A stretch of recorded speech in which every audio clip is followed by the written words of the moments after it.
সেই ভয়ানক সকাল, যেই সকাল আর কি আমি আমার জীবনে আমার লাইফে আর কোনো দিন আমি ভুলতে পারবো না। তো বাদে আর কি পুরো গল্পটা তোমাদের সাথে আমি শেয়ার করছি ভিডিওর মাধ্যমে, তো ভিডিওটা পুরোটা দেখো। তো অনেকক্ষণ চলার পরে আমরা আর কি পার করে গেলাম একটু জায়গাটা হচ্ছে পুলওয়ামা পার করলাম। তুমি কিছু বলবা? ঠিক আছে, আমি বলে নিচ্ছি। পুলওয়ামা পার করলাম, তারপরে পার করলাম হচ্ছে যেটা আর কি রিসেন্টলি ঘটেছিল। ঠিক আছে, মানে শ্রীনগরে ঢুকতে যে জায়গাটা আর কি ধস নেমেছিল, সেই জায়গাটা রাস্তাটা পরিষ্কার করে দিয়েছিল। তো আমরা ওখান থেকে বেরিয়ে গেছিলাম, তাই জন্য আমাদের ওই 300 কিলোমিটার এক্সট্রা ঘুরে আমাদের যেতে হয়নি। কিন্তু 300 কিলোমিটার যেতে হয়নি, কিন্তু এখানে একটা জায়গা আছে যেখানে রাস্তাটা একদমই পুরো খাড়া, একদম পাহাড়ের ঢালে তৈরি। সেখানটায় এসে আমরা সবাই মিলে এই যে পুরো আটকে রয়েছি। ঠিক আছে, পরপর গাড়িগুলো সব আটকে রয়েছে। তো আমরা সবাই এখন দাঁড়িয়ে আছি, যে নেমে নেমে সব দাঁড়িয়ে রয়েছি। আর হচ্ছে জানি না কতক্ষণ লাগবে এই জ্যামটা ক্লিয়ার হতে, দেখা যাক কি হয়, আমি দেখাচ্ছি।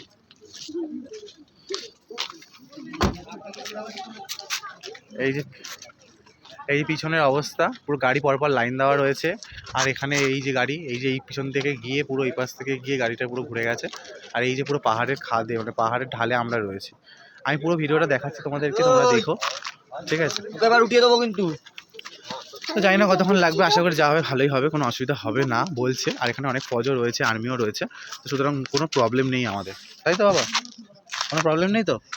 তুমি হ্যাপি আছো তো? ঠিক আছে, কোনো ভয় ঠয় লাগছে না তো? রাত্রিবেলা লেগেছিল কালকে ভয়, আর রাত্রিবেলা লেগেছিল ওর ভয়। তো সব ঠিকঠাকই আছে, কোনো অসুবিধা নেই। তো এই সেই জায়গা যেখানে আর কি আমরা পাহাড়ের খাদটায় আটকে রয়েছি আর কি। তো মানে এতটা ভয়ঙ্কর জায়গাটা, সত্যি কথা বলতে কি রিস্ক লাগছে, সামনে তো আমি যেতেই পারছি না। তার মধ্যে সত্যি না, ওখানে অনেক ফৌজ দেওয়ার ছিল, যারা সত্যি বারবার ঘুরে ঘুরে দেখছে কোনো রকম প্রবলেম হচ্ছে কি হচ্ছে না আমাদের।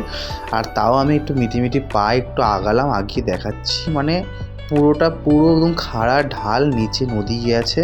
আর দেখতে পাচ্ছ গাছপালাগুলো কত ছোট ছোট দেখাচ্ছে, মানে একদমই প্রচণ্ড খাড়া ছিল। মানে একটা পাথর পড়লেও মানে পড়াটা পুরো দেখা যাচ্ছে বা আওয়াজ হচ্ছে, মানে কি বলবো। তো যাই হোক, আমি বেশি একটা মানে কাছাকাছি যাইনি, দূরে দাঁড়িয়েছিলাম।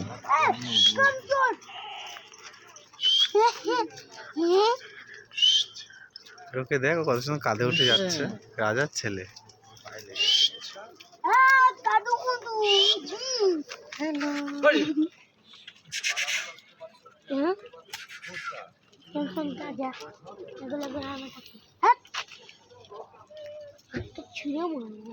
গায়ের লোমগুলো দেখেছিস? লাস্টে আবার আরেকটা ইয়ে নিয়ে যাচ্ছে, নিকড়ে বাঘ। এই নিকড়েটাকে দেখো মা, এই নিকড়েটাকে দেখো বলা, লাস্টে নিয়ে যাচ্ছে। গার্ড দিতে যাচ্ছে নাকি? গার্ড দিতেই যাচ্ছে, সিকিউরিটি গার্ড আছে। তো ওখানে জ্যামটা হওয়ার কারণ হচ্ছে এই ধসে দেখতে পাচ্ছ তোমরা, পুরো একদম মানে লরি ঠরিগুলো পুরো একদম ধস নেমে পুরো ঢুকে গেছে, কাদা মাটি পুরো ভিতরে ঢুকে গেছে। আরও ভয়ানক দৃশ্য আছে, অবশ্যই ভিডিওটা স্কিপ করো না, একদমই দেখো। তখন দুটো ঘটনা ঘটেছিল। পেহেলগাঁও ঘটনা হওয়ার আগে প্রথমে ঘটেছিল হচ্ছে কাশ্মীরে, মানে কাশ্মীরে যাওয়ার ওখানে ধস নেমে পুরো আর কি ভেঙে চলে যায়। এই হচ্ছে সেই জায়গা যেখানে ধসের একটুখানি অংশ আর কি পরিষ্কার করা হয়েছে, বাদ বাকি অংশ এখনও মালুয়ার তলায়, পুরো একদম মাটি ঠাটি সব কিছুর তলায় রয়েছে। ওই দেখতে পাচ্ছ ওই যে লরি ঠরিগুলো, ওই সময় ওরা আসছিল, সেই সময় ধসটা নেমেছে। জল মাটি কাদা এসে, মানে পাহাড় ভেঙে যেটা বলে আর কি, পুরো এসে পড়েছে ওদের ওপরে। পড়ে পুরো এই দেখতে পাচ্ছে, এটা হচ্ছে মুরগির গাড়ি, মানে এখানে পোলট্রি মুরগি করে নিয়ে যাওয়া হচ্ছিল। পোলট্রি মুরগি টুরগি সব এখানে মারা গেছে, ভিতরে এখনও মুরগি দেখা যাচ্ছে। জানি না তোমরা ভিডিওর মাধ্যমে তোমাদেরকে দেখাতে পারছি কি পারছি না, বাট ওই যে ওখানে মুরগিগুলো মরে পড়ে আছে। এই বাসটা আটকে পড়ে গেছিলো, এই দেখো সব হাফ করে একদম পুরো একদম কাদা মাটিতে পুরো আটকে রয়েছে। এই পাশটা পরিষ্কার করেছে, এই পাশটা সবে মাত্র পরিষ্কার করেছে, তাও কি একটুখানি একটা গাড়ি যাওয়ার মতো। তো দেখতেই পাচ্ছ এই যে কাদা মাটি, এইভাবে ধসটা আর কি পুরো নেমেছিল সেই সময়। মানে এতটা ভয়ানক দৃশ্য দেখতে পাচ্ছ, পুরো অন্ধকার হয়ে গেছে। এই যে আমরা একদমই যেই মাটি যেখান থেকে কেটে পরিষ্কার করেছে, ওই মাটি একদম গা ঘেঁষে আমাদের গাড়ি যাচ্ছে। খুব ভয় লাগছিলো। এই যে মাটি এইটুকুনি পরিষ্কার করেছে, এগুলো কিন্তু পাহাড়টা উপর থেকে ভিতরে ঢুকে গেছিলো, পুরো পাহাড় ভেঙে। যাই হোক, ওই সেই গা ছমছম জায়গা থেকেই আমরা বেরিয়ে একটুখানি ঠিকঠাক জায়গায় আসছি। শ্রীনগরটা পার করে আমরা একটুখানি বেরালাম। তো অবশেষে বন্ধুরা কাশ্মীরের যাত্রায় আর কি আমাদের সবচেয়ে লাস্ট ট্রিপ ছিল হচ্ছে বৈষ্ণব দেবী। তো বৈষ্ণব দেবীতে আমরা অবশেষে পৌঁছে গেলাম। আমরা রাত্রিবেলা এরকম তাড়াতাড়ি করে আর কি বেরিয়েছিলাম এই কারণেই ভোর রাত্রে যে বৈষ্ণব দেবীতে পৌঁছাতে হবে।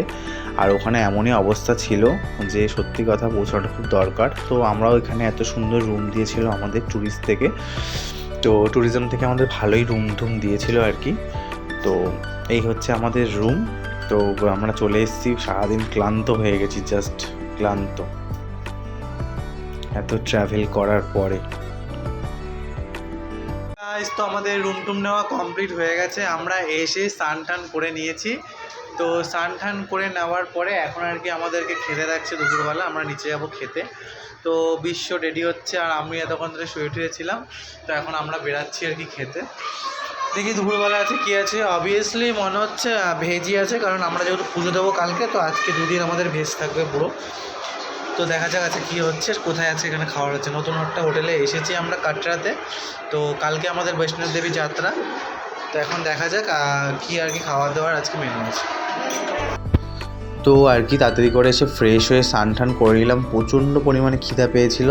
তো ওই যে সবাই মোটামুটি নিচে গিয়ে মানে খাওয়ার জন্য ওয়েট করছে। আমরাও সবাই এক এক করে সব স্নান টান করে নিয়ে এবার দুপুরবেলা আর কি খাবারটা খেতে চাই। মানে এতটা খিদা পেয়েছে সকাল থেকে, এখনও ভালো কিছু খেতে পারিনি। জানি যদিও বা ভেজ, বাট ভেজই মানে মনে হচ্ছে যা দেবে তাই খেয়ে নেবো, মানে এরকম অবস্থা। শুধু একটু গরম হওয়া দরকার। আমাদের রুমগুলো সব দেখালাম। আমাদের রুমগুলো সব পরপরই আছে, তো সবাই পরপরই রয়েছে। আর এই সেই বিখ্যাত লিফট, যে লিফটে কি প্রবলেম বাবা রে বাবা। ফ্লোর আসার আগে দরজা যদি একটুখানিও যে কেউ টানা হেঁচড়া করেছে তাহলে আবার সেটা উপরের দিকে চলে যায়, এরকম অবস্থা আর কি ফ্লোরে। তো দুপুরবেলা খেতে বসে গেছি। আর প্রত্যেকবারের মতো খাওয়ার পরে আমার মনে পড়ে যে আমাকে ভিডিও করতে হবে, আর আমি ভুলে যাই ভিডিও করার কথা।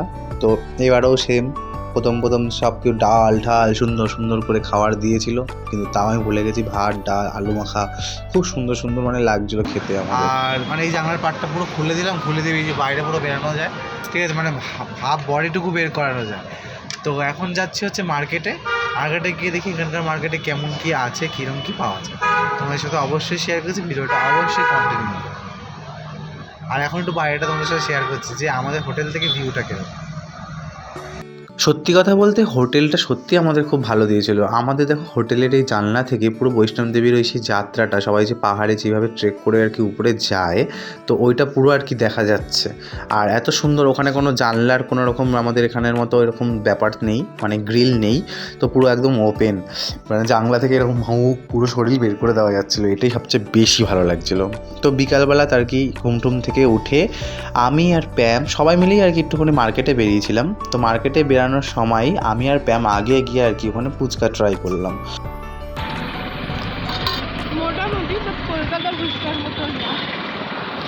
তো মোটামুটি আছে, কিন্তু কলকাতার ফুচকার মতো না।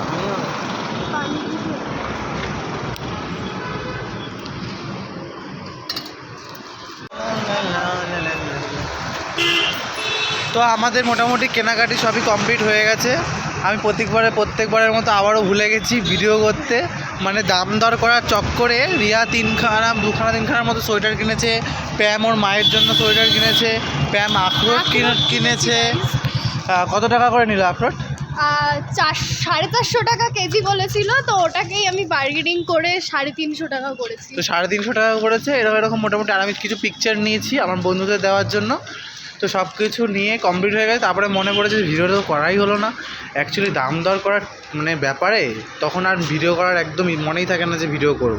এই সময়টা। আর একটা হচ্ছে আমার খাওয়ার টাইম, একদমই আমার মানে ভিডিও করা হয় না। তো ঠিক আছে, আমি দেওয়ার রুমে যাই, দেখা যাক কী হয়। রাত্রেবেলা ডিনার আছে, দেখা যাক কী হয়।